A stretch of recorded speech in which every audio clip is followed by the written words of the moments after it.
Okay, so hello traders, good day to you all. My name is Christopher Glen from PlusOption. What we're going to do today, as we practically do at every given point when we have a live trading webinar, first of all, we're basing our opinion on the market. I'm describing what are the ingredients that I'm paying attention to and what I'm basing my analysis on. We will do that with both the fundamental aspect, meaning announcements on behalf of the market, and the second thing is the technical aspect, meaning charts, analyzing charts and reaching conclusion using a variety of methods based on the technical analysis idea. By having this, I will explain exactly how I'm reaching my conclusion so that this webinar won't only be a trading potential, but also an educational purpose, fulfilling the educational purpose as well. So we had a very nice week last week with the election of the Donald Trump, reaching a point, the market reached a point where it expressed a lot of panic, a lot of weakness instantly as the election came out, as the announcement came out that Trump is the new president in the United States. And at the same day, we saw that the market was correcting the same weakness, meaning that it climbed back up. If we will refer to the stocks in the United States, we saw stocks and indices dropping down and climbing back up, and even ending the session, the US markets time frame, with a profitable side, on the profitable side, meaning that the market at the beginning expressed a lot of panicking, a lot of weakness, a lot of fear, and after that, traders uh, came to realize that there's nothing to fear because there are a lot of expectations further into the end of the year and the beginning of 2017. But for now, the market is still healthy. It's bringing a lot of good expressions in terms of unemployment rate in the United States, in terms of the consumer confidence and other ingredients that we see that generally the U.S. economy has a nice growth, approximately 2%, and that was the assessment, and everything is pretty calm. So there's no reason to alert. There's no reason for the market to crash down. And as we see it right now, having a Republican as a president and not a Democratic president, it's more effective in the eyes of traders as being a beneficial approach. Our expectation is obviously to see Trump being an individual that believes in the opportunity of allowing traders to trade with no interference in terms of interest rate, in terms of obstacles. In this case, we see a potential for an uptrend on the market. As I said, what we're going to do today, we're going to analyze the US dollar. We're going to project our prediction regarding the close and large and long future. And according to that, we're going to take several trades. Now, the first thing that I'd like to go over, just before we'll get to that, two things. First of all, regarding the oil, as we see it for now, we've got an amazing potential to see the oil climbing up from the current level toward the $60 per barrel. Right now, we're fluctuating around the 47, 45 level. Let's see specifically what is the rate of the oil at the moment. Okay, so the oil varies, as I said, 46 at the moment, climbing up very nicely after the last day's bit of weakness. Over here, you can see very nicely we had the oil inventories announcement in the United States. See how beautifully it's supporting liquidity. It's allowing the market to climb up significantly. And further into the end of the session, we saw the oil weakening. Now, this weakness that we see over here, there's a strong correlation between the movement on behalf of the oil and weakness on behalf of the Asian market. While the oil is weakening during the US markets time frame, late at night, early in the morning in Asia, we see it affecting the economy. What do I mean? If the oil is dropping down during the US markets time frame, we're expecting the Asian market to express weakness as well, and that's exactly what we saw today. Now, in order for us to transfer that to actually trading, we need to understand the correlation between markets and currencies. Specifically, if we will refer to the Chinese market or the Japanese market, both markets are negatively correlated to one to another in terms of the connection between currencies and stocks. For example, if the Nikkei, which is the leading index in Japan, is climbing up, then the Japanese yen is expected to weaken.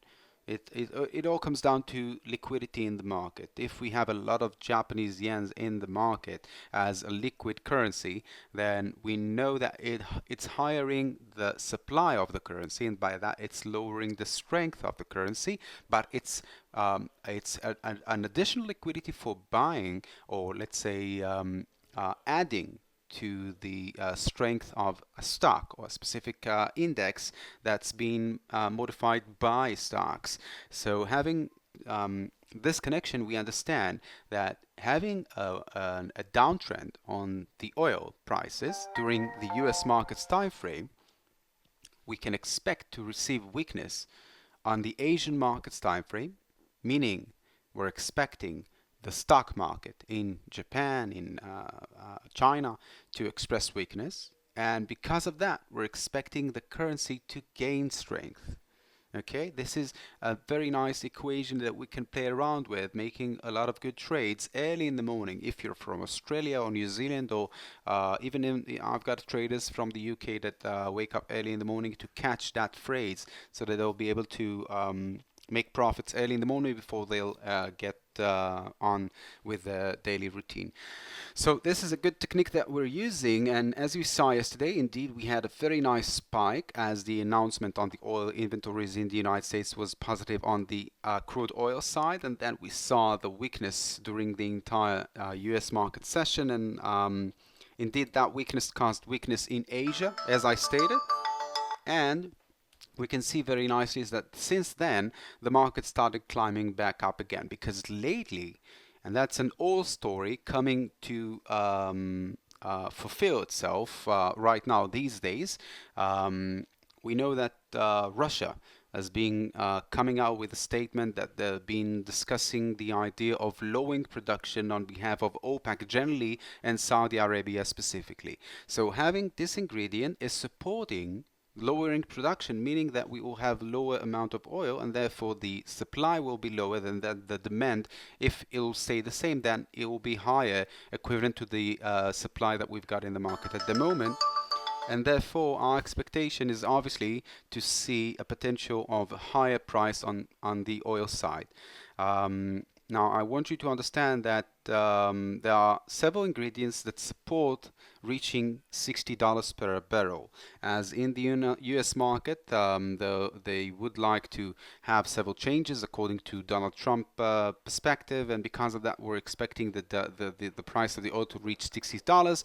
And Saudi Arabians Aramco, which is the main largest company of oil in the world, is expected to sell shares, and in order for them to make the substantial profit that they need, they're looking to take the price towards $60 as well. So there are a lot of ingredients, and this month, at the end of this month, we will have a meeting between OPEC countries. They define how much they would like to produce on their side, and obviously lowering the production on behalf of each and every country will deliver this potential of seeing the oil climbing up very nicely from the current level. $46 is not a logical rate.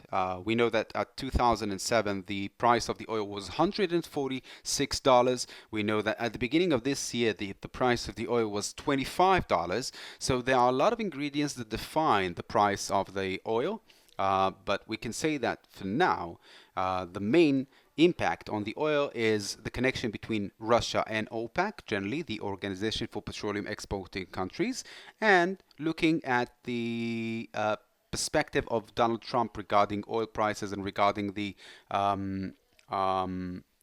importing and exporting on behalf of the US market and forward to the global market. So right now we're seeing the oil as a good potential for an uptrend movement, further for long-term investment. My assessment is to see that until the end of the year at least. So the first trade that we're going to take will be the oil for a call position. Just moving backward to my account. 1 second. Okay. So the first trade that we're going to take will be a long-term trade. We're going to the long-term tab, choosing commodities. In commodities, we've got the oil. That will be the asset that we're going to trade for long-term. I'm going to use that until the end of the year. That is the 23rd of December. And before you open a trade, I'd like to say that I advise you to open each and every trade for the same amount so that you'll be able to express probability. What does it mean? It means that if we're going to open 10 trades today in this session, then if we will open different amounts on different trades, then we can't really express the probability. So let's say that if we've got 70%, 80% of profitable trades, and you've placed more on other investments that aren't really profitable, so we can't express the probability that we've got on our side. So oil, 23rd of December for a call position on the way. Now I would like to hedge, not to hedge, but support this position with another date, because we know that we've got the OPEC meeting at the end of the month, and my expectation is that indeed to see the market continuing higher, the OPEC coming out with a statement of lowering the production. But we've got two scenarios. The first one is a post reaction. That is what we've traded the 23rd of December, but the pre-expression is the optimism that we've got in the market right now. So I'm going to trade a expiry to the meeting that will be the 25th of November. This month, the 25th of November, it will be for the same amount for a call position as well, expecting the oil to climb up from the current level. So we're in two trades for a call position on the oil prices. The first one is for the 25th of November, and the second one was mid December. Other trades that we're going to take toward a stronger dollar in the market, as the market delivered a lot of good potential to see the dollar climbing up. I just want to show you exactly what do I mean, what I'm basing my analysis on. So that is the US dollar, the dollar index. It's defining the strength of the dollar in front of several assets. We've got a very nice clean uptrend since Donald Trump was elected, showing that indeed the market is forming a very nice confident perspective regarding the dollar. Our expectation is to see a continuance of that movement further into this month, obviously, and until the end of the year. Generally, I've conducted a long-term analysis regarding the dollar, and we saw that the dollar is expected to lose strength at March next year. So until then, our assessment is to see the dollar gaining strength. What I'm going to do, I'm going to take several trades toward a stronger dollar in the market, expressing the potential of the dollar to gain strength, but not in front of the entire market, but in front of specific currencies that we're expecting them to weaken during this period. So the first trade, again, everything is on the long-term perspective. The first trade that I'm going to take on currencies, it will be the euro in front of the US dollar. We're going to take that for a put position with several expiries. So the first expiry will be the end of next week. That is the 23rd of November. For the same amount, I'm taking that for a put position.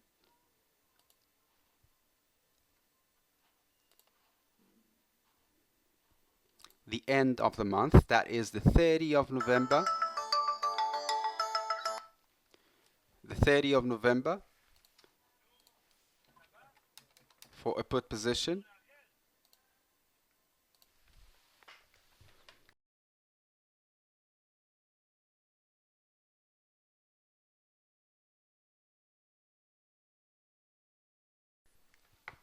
The next one will be mid-December, 16th of December for a put position.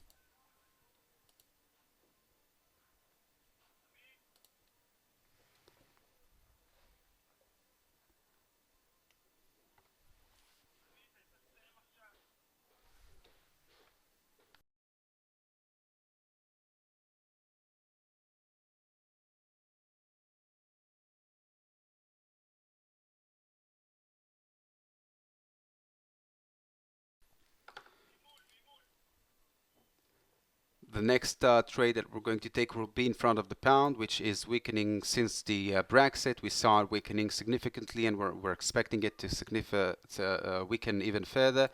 Again, we're going to take them for the same trades, the 23rd of November. It's all expressing a stronger dollar in the market. We see a stronger dollar in front of the gold, meaning that we see expectation of the gold to weaken during this period as well. We see an expectation for the silver. And again, the next trade will be until the 30th of November, the end of the month, for a put position.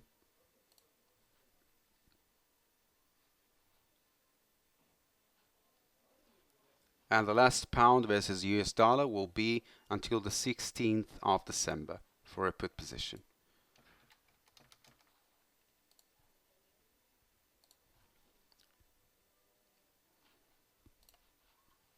So we've basically traded the oil. We've traded several trades on the dollar side in front of currencies. And right now, let's go to the commodities. I want to trade several trades on the gold as well. Again, a stronger dollar in the market, meaning a weaker gold, as gold has been valued with dollars, so we can trade several put positions based on the downtrend that we're expecting to receive on behalf of the gold prices. So the same thing goes over here. The end of November. I want to skip the early 23rd of November because the gold is a very liquid asset. It can fluctuate because of banks in Europe, not just because of the US dollar strength. So I'd like to take a larger gap between right now and the expectation. So 30th of November, that will be the first trade for a put position on the gold.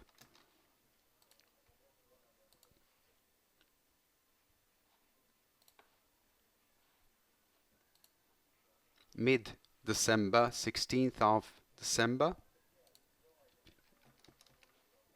for a put position.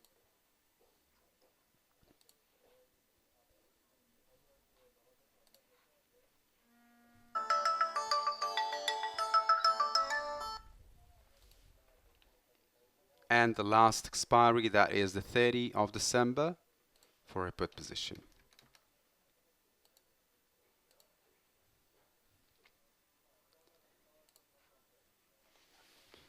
Okay guys, I'd like to wish you all the best with your trades. Obviously, we had a very short period of expressing the potential, just that right now this is the main expression that we're expecting to see. If you have comments, you can write them down. You can send questions to your brokers during this period. Obviously, we will have another live trading webinar next week as well, based on the FOMC meeting that we've got on the on Wednesday next week. Yeah, they will define the probability of changing the interest rate in the United States, and that will definitely add to the potential of trading. On Thursday next week, you'll get the registration link as well. So I wish you all the best with your trades. Obviously, have a pleasant weekend, and bye bye.